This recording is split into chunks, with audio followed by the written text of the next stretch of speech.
Növbəti Python dərsinə xoş gəldiniz. Bu günləri while loop-u öyrənəcəyik. Keçən dərsdə for loop-lara baxmışdıq. While loop onlardan biraz fərqli işləyir və məqsədi də fərqli olur. Həmçinin break və continue-ya da baxacağıq və sonsuz looplar necə yaranır ona baxacağıq və bir də while else öyrənəcəyik. Birinci while loop-un özündən danışım, nəyə görə lazımdır, nəyə görə istifadə olunur.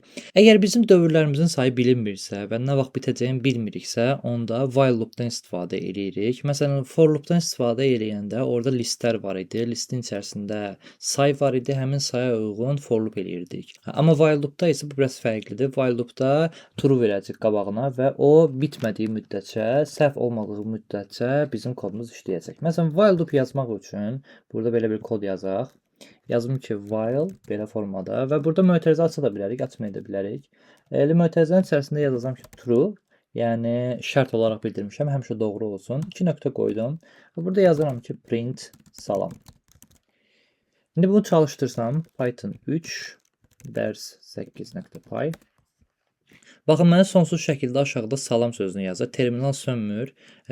Daim olaraq sonsuz şəkildə, infinitiv şəkildə işləyir. Onun da səbəbi burada biz true-ya heç bir zaman kodumuzda false dəyərini verməmişik. Yəni while true-nun mənası odur ki, bu kod sonsuz şəkildə işləyəcək. Heç vaxt aşağı düşməyəcək və burada ilişib qalacaq. Bunun qarşısını almaq üçün müxtəlif yollar var. Ən birinci yollardan biri break-dən istifadə etməkdir. Yəni break kodunu yazırıq. Həmin koddan sonra, məsələn, salamdan sonra bura break yazsam, bizim kodumuz həmin yerdə dayanacaq. Çünki break-in mənası bizdə loopumuzu tamamilə dayandırmaq üçün istifadə olunur. İndi kodu təkrardan çalışdırsam, baxın burada salam yazıldı. Yəni kodumuz bir dəfə işlədi. Bura gəldi, düşdü, break-i çalışdırdı və loop olduğu kimi yerindəcə dayandı. İkinci yolu isə bura biz elə bir şərt verərik ki, həmin loopun içərisində o şərt müəyyən bir vaxtdan sonra dayana bilər. Məsələn, adi nümunələrdən biri for loopda istifadə etdiyimiz saylar olsun. Gəlin buraya yazım ki, say bərabərdir 0. Sonra deyərəm ki, true-nun yerinə yazacağım say kiçikdirsə ondan. Yəni ondan kiçik olduğu müddətcə işləsin və hər dəfə də burada mənə printin içərisində sayın özünü yazsın belə. Və break-i də silin, break-ə də ehtiyac yoxdur. İndi bu saat bu kodu belə formada saxlasam, məndə kod işləyəcək, amma sonsuz şəkildə. Ona görə ki, mən sayı heç vaxt kodumda artırmamışam. Həmişə 0 olaraq qalır və həmişə də ondan kiçik olacaq və true şəkildə işləyəcək. Bunu aşağıda həll etmək üçün yazacağım say plus bərabərdir 1. Yəni hər dəfə loop işləyəndə üzərinə bir rəqəmi gəlsin. 1 ondan kiçikdir, 2 ondan kiçikdir, belə-belə gedəcək. İndi bu kodu yuxarıda çalışdıraq. Yaddaşa vurmadım. Təkrardan çalışdırım. 0, 1, 2, 3 ta ki 9-a qədər. Yəni burada 10 göstərmir, ona görə ki 10 kiçikdir ondan şərti bizə false verir və bu while hissəsi işləməyəcək. İndi sayımız bizdə 0-dan ta 9-a kimi formada gəldi. Bunu 1 ilə göstərmək üçün, yəni 1-dən başlayıb 10-a kimi getmək istəyirəmsə, burada belə bir şey eləmək olar. Bu print sayı aşağıya düşürəcəm və deyəcəm ki, bu dəfə komandanı çalışdıracağım elə 1-dən ta ki 10-a qədər belə formada göstərəcək. Burada kodumuzda break-dən başqa həmçinin continue da var idi. Yazıb ki, loop sadəcə bir dövrünü saxlayır. Yəni özündən sonra gələn kodu tamamilə loopu saxlamır, ancaq bir dənə dövrünü saxlayır. Məsələn, mən kodumda 3-ü burada göstərmək istəmirəm. Ona görə burada belə bir şey yaza bilərəm ki, if əgər sayımız bərabərdirsə 3-ə, o zaman aşağıya düşəcəm, yazacağam ki, continue. Continue mənası odur ki, continue'dan sonra gələn kodların heç biri, while loop'un içərisində olan kodların heç biri işləməyəcək. İndi kodu çalışdırsam, baxın nəticəyə 1, 2, 3 yoxdur, 4, 5, 6 ta ki 10-a kimi. Yəni bu hissəyə gəldi, çatdı, say 3-ə bərabər oldu və continue elədi printdə. Printdə say hissəsi işləmədi və aşağıya düşmədiyinə görə də təkrardan yuxarıya getdi və kodu həmin yerdən davam etdirməyə başladı. Burada bir başqa nümunə də verim while looplarla bağlı. Yazdım ki, bura şifrə bərabərdir olsun boş string belə formada. Aşağıya düşün, deyim ki, while şifrə bərabər deyilsə, məsələn bir kod yazaq 1 2 3 4. Sonra aşağı düşün. Deyim ki, şifrə bərabərdir input. Yazım ki, şifrəni daxil edin. Daxil edin. 2 nöqtə də qoyaq. İndi aşağı düşürəm. Burada da yazım ki, əgər şifrə daxil olunubsa, düzdürsə, yazılsın ki, print giriş etdiniz. Əla. İndi bu kodu çalışdıraq, baxaq necə işləyir. Yazıb ki, şifrəni daxil edin. Mən bir dənə səhv bir şifrə yazdım, 5 olsun. Baxın, kod yenə işləməyə başladı. Şifrəni daxil etdim, məndən təkrar soruşdu. Çünki loop gəldi, düşdü aşağı, təzədən yenə yuxarı çıxdı deyənə təkrardan həmin şeyi soruşur. Bu dəfə doğru cavabı yazsam 1 2 3 4 və loopu dayandırır bu hissədə və aşağıda yazır ki, giriş etdiniz. Əla. Burada bundan başqa while else də yaza bilərik. While else biz if-dən tanışıq. Əgər if hissəsi işləyirsə, else hissəsi işləmir. Amma while-larda isə bu biraz fərqlidir. While else-in içərisində əgər while loopu bitibsə, else komandası həmişə işləyir. Yəni while-sın onsuz da bitməsinin səbəbi yuxarıda false olur. Ona görə false olduğu üçün məntiqlə else hissəsi yalnızca false olanda işləyir. Yəni burada mən əgər while-ın aşağısına else yazıb giriş etdiyiniz sözünü həmin hissəyə əlavə eləsəm burada, onda mənim yuxarıdakı loopum bitən kimi aşağıdakı giriş etdiyiniz sözü yazılmağa başlayacaq. Yazım belə, məsələn, səhv bir şey yazım, aşağıya gəldi, yenə şifrəni daxil edim, düzgün bir cavab yazam, 1 2 3 4 və mənə giriş etdiyiniz cavabı yenə də gəldi aşağı. Çünki else hissəsi yuxarıda false olduğu üçün aşağıya düşüb bunu işlətməyə başladı. Əla. Looplarla bağlı bu qədər. İndi istəyirəm ki, tapşırıqları eləyə bir yerdə. Tapşırıqları eləmək üçün də mən GitHub adresinə həmin tapşırıqları əlavə eləmişəm ki, burada GitHubda asan kodlaşdırma labdan da tapa bilərsiniz. Burada Python adlı repo var, bura girirsiniz və burada müxtəlif dərslər var. Məsələn, bizdə Basics-lərin içərisində dərs 8 yəni bura girəcəm. Həmçinin müxtəlif dərslər də var burada. Əslində hamısı əlavə olunmayıb, əlavə edəcəm. İndi bu saat girək dərs 8-ə. Burada biz faylı həm yükləyə bilərik. Burada düymə var, download raw file kimi yükləyə bilərik. Həmçində git clone bilirsinizsə, git clone-dan da istifadə edə bilərsiniz. Mən download raw file eləyəcəm, belə yükləyim və fayl əlavə olunsun. Ondan sonra bu faylı əlavə eləyəcəm öz fayllarımın arasına və oradan çalışdıracağam. Buradan götürək. Belə aldım, bura atım. Əla, indi burada bizim tapşırıqlarımızdır. Bir dənə bir şey fikir verin ki, yuxarıda yazıb ki, IPYMB, yəni bu normal py faylı deyil. Normal py faylında belə yazırıq, print yazırıq və s. Amma IPYMB fayllarının içərisində həmçinin markdownlar olur. Bu faylları elə bil ki, burada həm tapşırıq yazdır, həmçinin də kodu yazmaq üçün birbaşa yer olur. Burada düyməyə basıb çalışdırırıq. Fərqi odur ki, bu ən çox tapşırıqlar üçün istifadə olunur. Ki, məsələn, tələbəyə və yaxud da tapşırıq verəndə test eləmək üçün və s. bundan istifadə edirik ki, daha rahat formada olsun. Həmçinin səliqəli formada da GitHub falan adresinə əlavə eləmək olur. Bu saat mən bu tapşırıqları hamısını eləyəcəm, cavablarla bir yerdə. Əgər özünüz eləmək istəyirsinizsə, təbii ki, video saxlayıb özünüz tapşırıqları yaza bilərsiniz. Amma ki, harda ilişsəz, yaza bilməsəz, videoya geri qayıdıb həmin hissəyə baxa bilərsiniz. Çünki bütün sualları, bütün tapşırıqları bu videoda eləyəcəm. Başlayaq onda birinci tapşırıqdan. Yazılıb ki, sadə dövr şərt də verilib ki, while loop istifadə edərək 1-dən 5-ə qədər olan ədədləri terminalda göstərin. Əgər while loopdan istifadə eləyəcəksə, bura elə indidən bir say yaza bilərəm. Say bərabərdir 1 və aşağıya deyək ki, while say kiçikdir 6-dan, ona görə ki 5-də bitir. 6-cı rəqəmdə gəlib çatmayacaq, 5-i göstərəcək, amma 6-ını göstərməyəcək. Aşağıya yaza bilərəm ki, print say və bir dənə də burada verəcəm say plus bərabərdir 1. Yəni hər dəfə 1-1 artsın deyənə. İndi bu kodu çalışdırın. Burada sol düymədə çalışdırma play işarəsi var, ona basacağıq. Həmçinin burada bizdə versiyasını da soruşa bilər. Sizdə hansı versiya yükləyibsə onu yükləyin. Məndə budur. Və çalışdırma biraz vaxt alacaq və əla. 1-dən 5-ə qədər olan bütün ədədlər görsəndə yuxarıdakı cavabımıza da uyğundur. Birinci tapşırıq hazırdır. İndi keçə bilərik ikinci tapşırığa. Deyir ki, geriyə sayma. Şərtdə verilib ki, while loopdan istifadə edərək 10-dan 1-ə qədər geri say və hər rəqəmi göstər. Sonda isə bitdi sözü yazılmalıdır. Yəni həmin prosesin tərsinəsi olacaq. Elə yenə bura say yaza bilərəm. Say bərabərdir 10 və while say kiçikdirsə 0-dan 0 olana kimi ekranda print say göstərsin və burada artma yerinə azalma prosesi qoyacaq.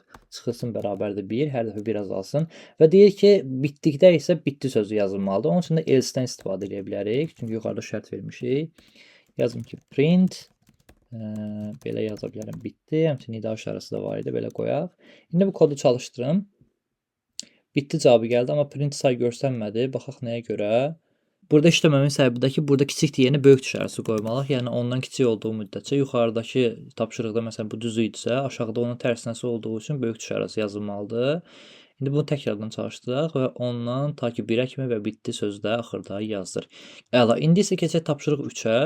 Yazıb ki, müsbət rəqəm, istifadəçidən bir rəqəm al. Əgər istifadəçi mənfi ədəd daxil edərsə, zəhmət olmasın müsbət ədəd daxil edin və yenidən soruş. Müsbət ədəd daxil edilənə qədər bu loop davam eləməlidir və düzgün ədəd daxil edildikdə isə müsbət ədəd yazılsın və proses dayansın.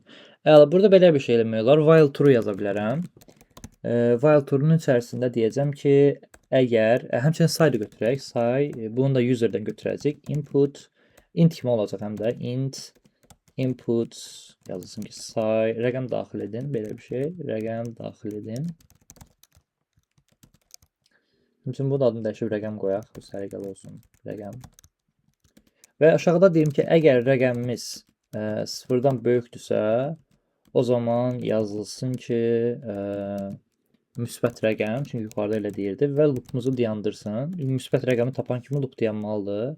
Bundan sonra deyək ki, əgər mənfi ədəd daxil edilərsə, burada həmçinin sıfırda yaza bilərik ki, sıfır əslində mənfi ədəd deyil, amma ki, sıfırla bağlı burada tapşırığı yoxdur. Ona görə else yaza bilərəm elə ardına. Print müsbət ədəd daxil edin. Müsbət ədəd daxil edin. Belə yazaq. Və daha sonra burada məncə başqa işləyə ehtiyac yoxdur. Belə formada işləyəcək. İndi çalışdıraq, baxaq necə olursa. İndi bizdə yuxarı rəqəm daxil edilməsini istəyir. Burada yazacağım məsələn mənfi bir ədəd, mənfi 3. Təkrardan deyir ki, müsbət ədəd daxil edin. 0 yazın. Belə yazılsın, yenə müsbət ədəd daxil edin. Buraya məsələn yazsam 4 müsbət ədəd.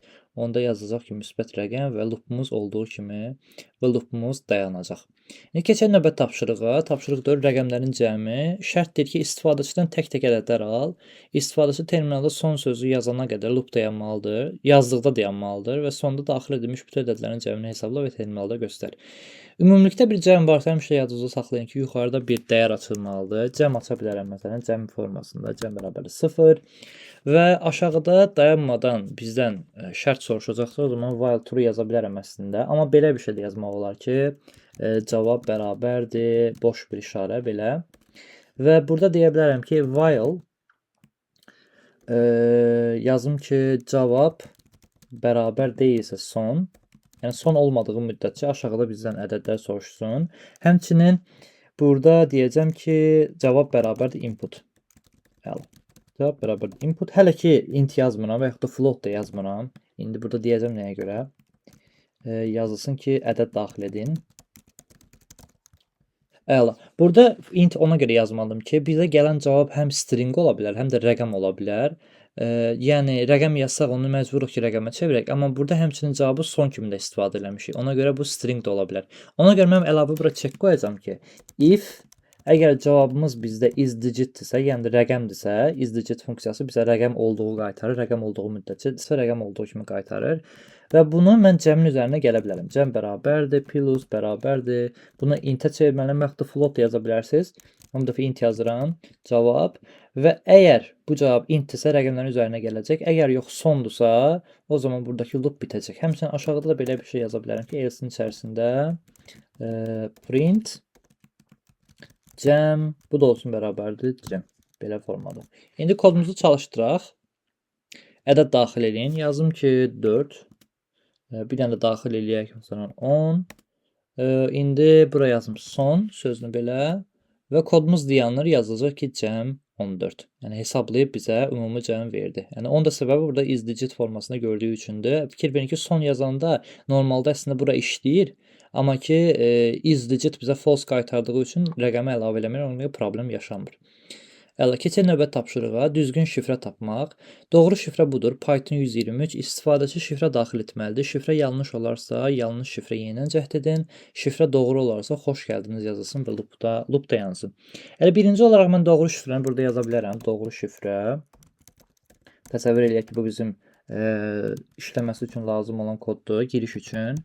Python 123 yazdım və burada yaza bilərəm ki, hazırda while true deyək ki, şifrə yazım elə. Şifrə çünki bir userdən gələcək. Olsun input, şifrəni daxil edin. Əla və burada deyərəm ki, əgər şifrəmiz bərabərdirsə doğru şifrəyə, o zaman yazılsın ki, print xoş gəldiniz. Yox, əgər deyilsə, o zaman yanlış şifrə yenidən cəhd edin. Yanlış Yanlış şifre, yəqin düz yazdım şifrə. Yenidən cəhd edin. Əla, həmçinin burada şifrə doğru olduğu vaxtda da bizdə break olmalıdır, çünki loop bitməlidir. Olmasa davam eləyəcək kod sonsuz şəkildə, ona görə lazım deyil. Və bura çalışdırım kodu, məsələn səhv bir şifrə yazaq, 4 yazaq. Yanlış şifrə, yenidən cəhd edin. Bu dəfə doğru şifrəni yazın. Python 123 idi, Python 123 və xoş gəldiniz yazısı bizim üçün burada görsənir. Əla, super. İndi keçək növbəti tapşırığa. Cüt ədədlər. Şərt while loop istifadə edərək 1-dən 20-yə qədər olan cüt ədədləri terminalda göstər və gözlənilən nəticə belə formada olmalıdır. Əla, bunu tapmaq üçün də yenə say yaza bilərik. Say bərabərdir 1-dən başlayaq. Aşağıya düşürəm, deyirəm ki, while. Deyim ki, burada say 20-dən bərabər və kiçik olduğu müddətcə, belə çünki 20-yi də göstərmək lazımdır. O zaman aşağıda bizə cüt ədədləri göstərsin. Yəni ki, cüt ədədləri bilirsiniz ki, cüt ədədlər yalnızca 2-yə böləndə qalıq almayan ədədlərdir və qalıq alma prosesini də Pythonda göstərmək üçün burası say modul işarəsi yazırıq belə və bunu 2 yazırıq qabağında. Əgər bu bizə 0 verirsə, bərabərdir 0, o zaman həmin ədəd cüt ədəd sayılır. Həmçinin burada 0-da işləyir normalda, amma ki biz indiki kodumuza 0 verməmişik, 0 yazılmayacaq ona görə. Print yazım bura, printin içərisində say olsun və hər dəfə də bizdə rəqəmlər artmağa başlasın. Aşağıda if-in aşağısında yaza bilərəm ki, say plus bərabərdir 1. Yəni hər dəfə rəqəm artır və hər dəfə də burada loopu yoxlayır. Əgər qalıq yoxdursa, o zaman bizə həmin ədədi göstərəcək. Belə çalışdıraq. 2, 4, 6, 8, 10-dan ta ki 20-yə qədər bütün rəqəmlər görsəndi. Yalnızca cüt ədədlər görsəndi. Əla. İndi keçək növbəti tapşırığa. 7-ci list elementləri. Aşağıdakı listi while loop ilə yoxla və hər elementi göstər. Yəni, bu listimizdir, içərisində meyvələr var və gözlənilən nəticə belə olmalıdır. Burada bunu for loopla təbii ki, rahat şəkildə eləmək olar, amma while loopdan istifadə edəndə gərək indekslərdən istifadə edək. Çünki while loopla birbaşa listi loop eləmək olmur. Mən bu əvvəlcə listi kopyalayım, çünki aşağıda verilməyib. Kopyalayım və aşağıya atım. Bu kod hissəsinə və burada indi nə edəcəm? Bir dənə indeks adlı dəyər yaradıram. Indeks bərabərdir 0 olsun və burada while verəcəm ki, əgər indeksim mənim meyvələrimin ümumi sayından kiçik olarsa, biz keçən dərsə öyrənmişdik ki, listin sayını öyrənmək üçün bura len yazırıq belə və içində də həmin listin adını yazırıq belə. Bu bizə listin içərisindəki elementlərin sayını verəcək. Yəni bu müddətdən kiçik olduğu müddətcə bizə həmin sayı qaytaracaq. Bu zaman gələcəm aşağıya, deyəcəm ki, print meyvələr indeks. Və bu da bizə bütün sayları göstərəcək. Həmçinin indeksi də biz artırmalıyıq ki, qoy sonsuz şəkildə loop eləməsin. Plus bərabərdir 1. İndi bizə bütün meyvələri göstərməlidir. Çalışdıraq. Alma, armud, banan, gilas, bir də ərik. Hamısını göstərir lazımlı şəkildə. Koda baxa bilərsiniz. Yəni sadə formada loopla eləmək daha rahatdır, amma while loopla istənilirsə belə formada yazacaq. İndi keçək növbət tapşırığa. Tapşırıq 8. Deyir ki, düzgün rəqəmi tapmaq. Şərtdə deyir ki, proqramda gizli bir ədəd var, məsələn 42. İstifadəçidən ədəd təxmin etməsini istə. Əgər təxmin kiçikdirsə, böyük ədəd daxil eləyin. Əgər təxmin böyükdürsə, kiçik ədəd daxil eləyin. Əgər düzgündürsə, onda zaman təbriklər tapdınız görsənsin. Hər cəhddən sonra da yeni neçənci cəhd olduğunu da göstər. Bu biraz qarışıqdır. Bunu indi sadə formada yazmağa çalışaq. Burada belə bir şey eləmək olar ki, while true yazmaq olar, amma ki, hər dəfə sayımızı da artırmaq istəyir. Ona görə cəhdləri yaradaq birinci. Cəhd bərabərdir 0. Bərabərdir 0 yazaq.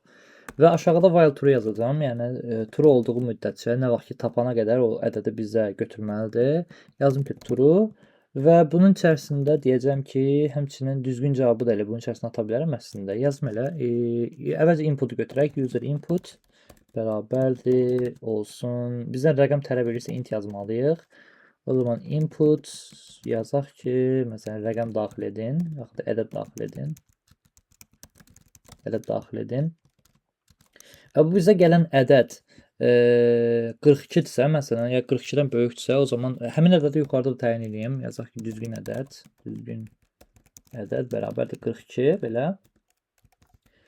Aşağıda deyirəm ki, if bizim user inputumuz elə bərabərdir birinci yazaq, bərabərdirsə düzgün ədədə, o zaman burada yazım ki, print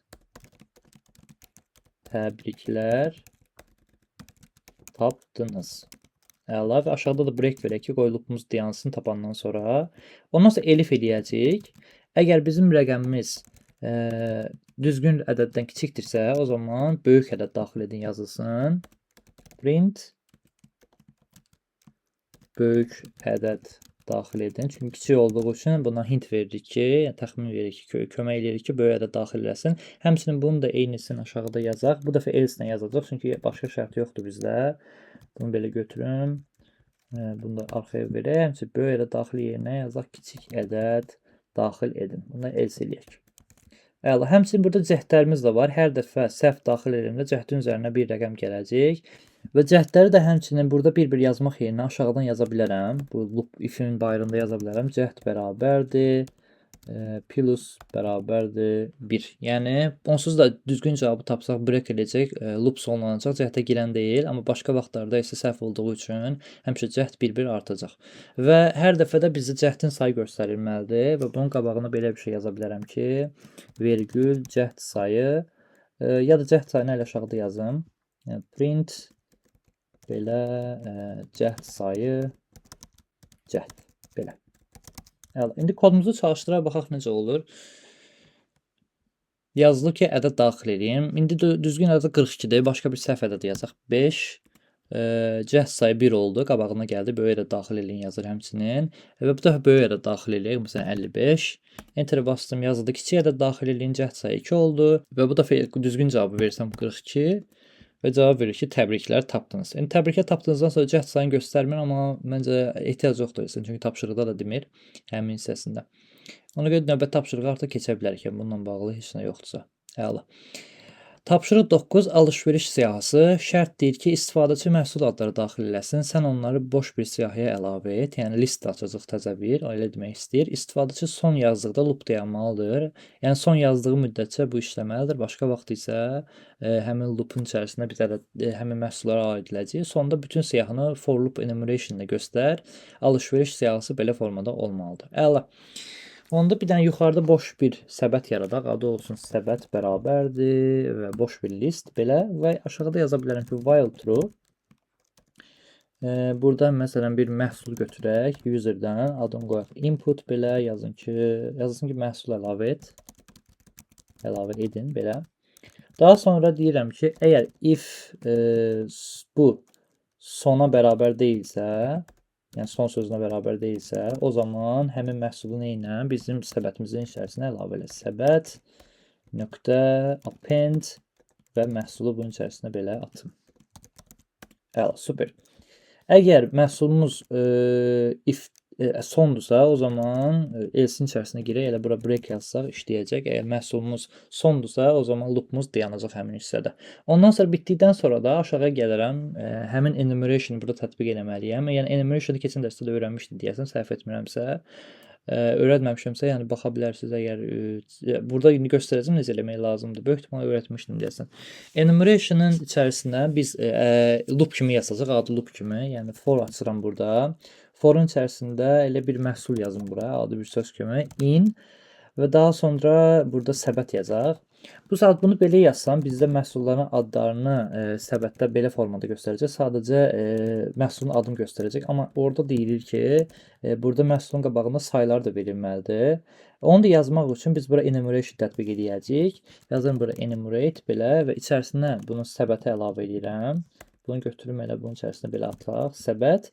Həmçinin səbət bu enumerate bizə həm indeks qaytarır, həm də məhsulun özünü qaytarır. İndeksi birinci verir, belə ədəd kimi, rəqəm kimi. Daha sonra məhsulu verir.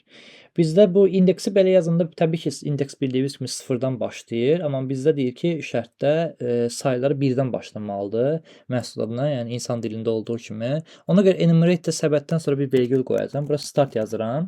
Start bərabərdir 1 yazıram. Yəni indekslərimiz birdən başlasın demək istəyirəm. Burada məncə başqa bir şey yoxdur. Burada deyilənlər. İndi çalışdıra bilərik kodu, görə düzgün işləyirmi? Yazıb məhsul əlavə eləyək. Məsələn, yazaq telefon. Bir dənə də əlavə məhsul olsun. Məsələn, meyvə belə. Bir dənə də əlavə eləyək. Olsun game. Və ən sonda da bir dənə son yazın belə, çünki loopu bitirmək üçün və bizdə aşağıda gələcək ki, telefon, meyvə, geyim. İndi hazırda indeks göstərmir, çünki yadımdan çıxdı buraya indeks əlavə eləmək. İndi təkrardan əlavə eləm göstərim, eybi yox. Həmçinin yuxarıda bizdə alış-veriş siyahısı o da yazılmayıb, onu da əlavə eləyək. İndi tez bir zamanda göstərim. Alış-veriş siyahısı belə. Şimdi kodu təkrardan çalışdıraq, tez bir yazaq. Məsələn, telefon, geyim, 2 yazaq bəsdir. Ondan sonra son yazın. Və aşağıya düşəcək ki, alış-veriş siyahısı, geyim. Baxın, bir telefon gəldi, 2 də geyim gəldi. Artıq qabağına rəqəmlər əlavə elədi bizim üçün. Həmin indeksdən gəldi. Bunu enumerate-dən eləmək olur. Yəni, əlavə say yazmağa ehtiyac qalmır. Götürmək üçün normalda bilirsiniz ki, yəni looplardan içərisində indeks götürmək olmur. Python-da olmur. Ona görə məcbur olub ki, enumerate funksiyasından istifadə eləyək. Əla, onda keçək növbəti tapşırığa. Tapşırıq məncə axırıncı olmalıdır bu. Bundan sonra tapşırıq yoxdur daha. Biraz da çətinə oxşuyur. Baxaq necə işləyirsə. Yazdı ki, sadə bir ATM proqramı yaz, başlanğıc balans 500 manat olsun. Tamam. Hər dəfə istifadəçiyə menyu göstər. 1, 2, 3, balans bax, balansa bax, pul çək, çıxış. Əgər 1 seçilərsə cari balansı çap et. 2 seçilərsə istifadəçidən məbləğ al. Əgər balans kifayət edirsə çıxar. 2 seçilərsə istifadəçidən məbləğ al. Əgər balans kifayət edirsə çıxar, yoxdursa yeni balans göstər və yeni balans göstər həmçinin. 2 seçilərsə istifadəçidən məbləğ al. Əgər balans kifayət edərsə çıxar və yeni balansı göstər. Etməzsə balans kifayət deyil yazılsın. Geri qayıtmaq üçün geri yazılsın və birinci hissəyə getsin. 3 olarsa sağ ol yazılsın və proqramdan çıxılsın. Fərqli rəqəm olarsa isə yanlış seçim cəhd eləsin. Əla. Bunun üçün yenə while loopdan istifadə edə bilərik. While true eləyəcək, amma əvvəlcədən bir dənə balans yazmalıyıq bu hissəyə. Yazaq balans bərabərdir 500. Yəni ki, bu bizim ilkin miqdarımızdır. Bu qədər pulumuz var. Daha sonra while true deyəcəm. Və while true-nun içərisində bir dənə seçim yaradaq. Çünki 1, 2, 3-dən rəqəmlərdən istifadə edəcəyik. Yazım seçim bərabərdir int input. Yazaq ki, bura məsələn 1 olsun. Qabağına yaza bilərəm həmin şeyi. 1 balans göstəriydi. 1 balans göstər yazdım. Balans bax yazdım. Eybi yox. 2 olsun pul çək. Belə əlavə eləyək. Pul çək. 3 də olsun çıxış. Belə bir söz kimi yazaq. Əla. Pul çək, bir dənə də çıxış yazdıq. İndi aşağıda əgər biz seçimlərimizə düzgün şəkildə baxmalıyıq. Burada if də yaza bilərik, həmçinin match də yaza bilərik. Mən matchdən istifadə etmək istəyirəm. Matchin içərisində belə yazırıq və deyirəm ki, seçim. Və aşağıda case açım. Case olsun 1. Əgər 1 olarsa, o zaman aşağıya düşəcəm. 1-də bir dənə balansı göstərməliyik. Ona görə burada yaza bilərəm ki, print balans və vergül qoyub belə balans yaza bilərəm. Ondan sonra ardına yazacağam continue. Onun da səbəbi odur ki, bizdə deyirdi ki, balans çap eləyəndən sonra deyəsən elə olmalıdır. Təkrardan geri qayıtmalıyıq həmin hissəyə, təkrardan prosesi göstərməliyik. Yəni seçimləri geri qayıtsın deyənə. Yəni çünki balans göstərəndən sonra ola bilsin ki, pul çəkək və yaxud da çıxış eləyək, ola lazım. Ona görə continue yazırıq. Ondan sonra case 2-yə gəlim. Yəni 2 basılarsa, o zaman bizdən məbləğ götürülməsi əlavə olunmalı. Çünki 2-də biz pul çəkəcəyik. Ona görə bura yazım ki, məbləğ. Bu hissəyə yazım məbləğ bərabərdir. Bu dəfə float olacaq dəyərimiz. Input və buradan yazım ki, məbləğ daxil edin.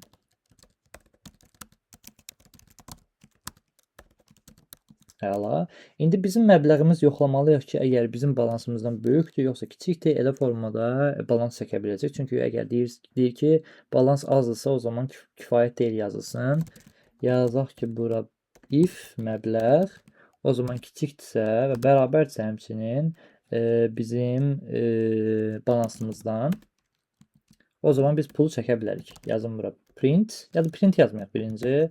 Əvvəlcə məbləği çıxaraq, balans bərabərdir, çıxılsın, bərabərdir, məbləğ. Yəni burada nə qədər məbləğ varsa o qədər çıxarsın. Və aşağıda da deyir ki, deyəsən balansı göstər yazılmışdı. Hə, balans göstər. Hə, balansı buradan belə götürə bilərəm. Cari balansınız yazaram. Cari balansınız. Cari balans belə. Daha sonra bu prosesdən sonra continue eləməliyik. Çünki elə demişdi deyəsən, əgər kifayət bitdikdən sonra birinci hissəyə getsin, əla. Həmçinin else versək, o zaman yazılsın ki, print balans kifayət deyil. Balans kifayət deyil. Əla. Və bu prosesdən sonra da geri qayıtmalıdır. Ona görə aşağıya bir dənə continue yaza bilərəm. Elə bu else-dən sonra continue. Çünki onsuz da hər iki halda biz əvvələ qayıtmalıyıq. 2 dəfə yazmanın mənası yoxdur. Üçüncü halda isə case 3 olacaq. Yəni proqramdan çıxışdır. Bura bir dənə yazmalıyıq. Sağ olun. Və burada break eləməliyik. Çünki loop bitməlidir. Əla. Baxaq başqa nəsə varmı burada? Bir dənə də qaldı. Fərqli seçim olarsa əla. Case-in içərisinə girəcəyik yenə də. Case-də bu dəfə altdan xətt qoyacağıq. Yəni rəqəm verilməyibsə ya başqa bir hərf yaxud da başqa bir işarə verilmirsə, o zaman bütün hallarda bu altdan xətt qoyuruq ki, digər hallar üçündür bu. Burada yazaq ki, düzgün seçim deyil. Seçim düzgün deyil, belə yazaq. Seçim düzgün deyil. Və bu dəfə də aşağıya bir dənə continue verə bilərəm ki, qoy təzədən başlasın. Əla, super. Bu belə formada məncə bu işləyəcək düzgün halda, düzgün formada. İndi baxaq çalışdıraq. 1 balans, 2 pul çək, 3 də çıxışdır. Birinci balansa baxmaq istəyirəm. 1 yazım və aşağıda balansı görməliyəm artıq. Yazıb balans 500, əla. Ondan sonra 2 yazım. Bu dəfə pul çək içərisindən. Məsələn, deyək ki, məbləğ daxil edin. Yazaq 80. Enter bastım. Yazıldı cari balans 420. Yəni pulu çəkdim. Bizim indiki pulumuz 420-dir. Bu dəfə bütün pulları çəkmək istəyirəm. Yazdım ki 420.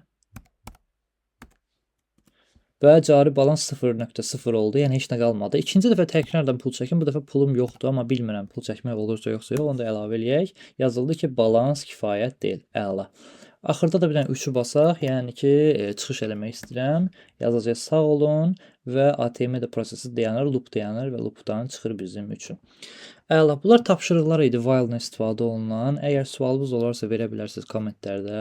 Və həmçinin fikrim var ki, növbəti dərslər də bu cür formada eləyəcəm. Yəni dərsi izah edib ondan sonra tapşırıqlar hissəsinə girəcəm ki, qoy dərsə daha formada dərin şəkildə öyrənə bilək. Əgər sualınız varsa yenə dediyim kimi kommentlərdə verə bilərsiniz. İnşallah növbəti videoda görüşərik. Sağ olun.